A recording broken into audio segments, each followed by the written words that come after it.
It is a week before Megan's big wedding day, and she is very excited to go to her bachelorette party before tying the knot with her soon-to-be husband John. Her friends decide to take her out on a night of fun and dancing at a club in downtown Detroit. Megan is having the time of her life there, and all she can think about is spending the rest of her life with her new husband John. Megan has been drinking, so she decides to hand over her car keys to one of her close friends, like a responsible person, and they start to head home. As they are heading home, Megan is very eager to know what John is up to, so she quickly sends him a text message. Meanwhile, John is driving home with his friends, and he hears the phone vibrate, indicating a new text message. Without even thinking, he picks up the phone and begins to type, "Be home in." Without even finishing the message, John collides head-on with a semi-truck and is pronounced dead at the scene. As Megan arrives home, she receives a phone call explaining the horrible situation. In the blink of an eye, Megan's wedding day just became a funeral. Megan's life has been turned upside down, and all because of a simple text message that could have waited. Texting and driving is a very serious problem that needs to be addressed. With the advance in many new technologies, texting and driving has become a very serious issue, leading to the death of many innocent people. You may think that texting and driving is not that big of a deal, but it can ultimately lead to the death of an innocent person. Understanding the dangers of texting and driving will allow people to think twice before making a fatal decision. Today, we will first discuss the statistics and evidence regarding texting and driving, and lastly, we will discuss the different methods used to prevent texting and driving. As scientists have nearly 100% proven that as humans, we do not have the ability to multitask. The ability to text while driving begins to be questioned even more. As Todd stated in his story and noted in his story, texting is one task while driving is another task. With no capability to multitask, we as drivers must choose to either text or to drive. Statistics regarding texting and driving are notoriously jaw-dropping and simply inexcusable. With the continuous growth of technology into nearly every aspect of our lives, one population has been profoundly affected by it. The teenage population in the United States, according to the CBS article titled "Shocking Stats on Texting and Driving," noted that the teenage population of the United States is sending and receiving 2,899 text messages per month.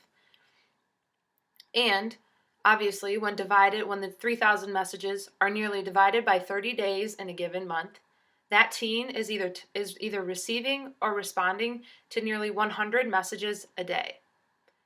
With these texts constantly distracting not only young drivers, but also older drivers, there needs to be some sort of action against this lethal activity. In 2012, as noted by the Michigan Auto Law, there have been an estimated 307,753 car accidents involving drivers using cell phones and texting, end quote. Further, drivers who use handheld devices while driving are 4 times more likely to get into crashes serious enough to injure themselves or others, also noted by Michigan Auto Law. Because texting and driving involves, as noted by the study, texting while driving now leading cause for death for teens, manual, visual, and mental distractions, it is by far the worst of the distracted driving behavior that currently occupies the minds and time of the drivers of the United States today. Shockingly, the number of teenagers that text and drive, also noted by the Newsday article, now surpasses the number of teens who drink and drive, a behavior that previously was far more prevalent than texting and driving. Most of us in class have probably responded to or sent out a text while driving, and most of us have probably thought, it'll never happen to me. There's no one around to see me, or there's no one around for me to injure. And nearly none of us ever second-guessed our behavior. And just as many humans live their lives, these types are what run through the heads of many drivers. But the sad part is that the majority of these type of thoughts turn out to be false. And that driver ends up causing harm to not only themselves, pedestrians, and other drivers. Next, Alyssa will be letting you know about some preventative tactics and legislative materials that have been brought forth so that texting and driving is no longer as deadly as it is today. As the danger of texting and driving becomes increasingly apparent, extensive efforts are being made to prevent cell phone usage while driving. These efforts are both government enforced as well as socially supported and encouraged within communities and through media. According to state laws described on www.distraction.gov, 41 states currently ban text messaging for all drivers.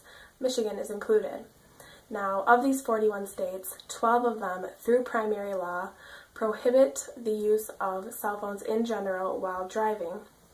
Primary law just means that police officers are allowed to issue tickets for the offense without any other traffic violation taking place or being required. Now, the remaining states have variations of the laws. For example, they may put limitations on texting only, or they may enforce them on certain groups of people, such as novice drivers or drivers with their permits. In Michigan, they have banned texting for all drivers, and they have banned cell phone usage in general for novice drivers. According to a Book and Adams article, Texting Bans and Fatal Accidents on Roadways, in the 2013 edition of American Economic Journal, Applied Economics, bans only seem to be moderately successful in reducing single-vehicle, single-occupant accidents.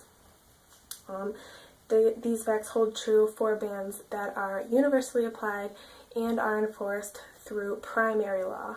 When enforced through secondary law, they really don't have any effect on driving accidents at all.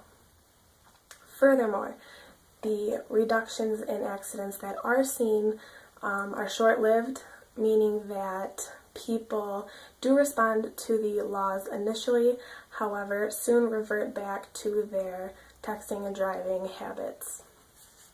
So, what does this information mean to us in the prevention of texting and driving? Well, when it comes down to it, it's really just our individual responsibility to recognize and act on the facts and statistics that are showing us and demonstrating to us what needs to be done in order to save lives. We cannot rely solely on government enforcement to make a change. As discussed in the article, New Approaches to End Texting While Driving, there are several no texting apps that help drivers to stop the distractions that they may experience. These apps do things such as silence your messages while you're driving, or reply to people who try to contact you while you're driving, and they do this automatically. Also, they allow parents to cut the service of their teens' cell phones while they are driving. So there's a lot of options. There's a lot of things that you can do to not text and drive. The bottom line, in the words of Highway Officer Brian Pennings, is that really it comes down to an adult decision, and you just have to make a conscientious decision. You know, we've all seen the commercials and we've all heard the ads, and the fact remains true that it can wait. To recap, Megan lost her fiancé because he did not wait until he parked the vehicle to answer the text message. Not only was his life taken, but another innocent life was threatened because of this fatal decision. Todd described a scenario that has become all too familiar in today's society. Following, Margaret discussed the shocking and recent statistics of the amount of automotive incidents that involved an estimated 307,753 car accidents due to drivers of various ages using their cellular devices. This was all within 1 year span. To me, this sounds like too much. We also learned that recent studies have shown that the amount of texting and driving incidents are surprisingly more frequent than drinking and driving. Lastly, Alyssa shared various thoughtful and effective preventative techniques that we all should be mindful of. These techniques should immediately be put into action. Using them will ensure a safer environment for all, drivers, passengers, and pedestrians alike. Some of the efforts made are both governmentally and socially encouraged. I, for one, am glad that Michigan is one of the 41 states to place an active prohibition on texting while operating a vehicle. While these efforts are in effect, like many laws, not everyone will immediately comply with these new advances. Alyssa earlier shared that these laws are only moderately effective. However, the important factor is that the advances are making small efforts, and in this case, every bit of effort is significant. Something as little as downloading a non-texting assistant application on their cellular devices can help us be that much more determined in making the right decision when it comes to engaging in this activity. In closing, it is our own individual responsibility to consider not only our safety, but others who share the roads as well. Understanding the dangers of texting and driving, and furthermore making efforts to stop this activity, will encourage people to think twice before making the crucial decision. Nothing is more important than safety. Remember, it can always wait.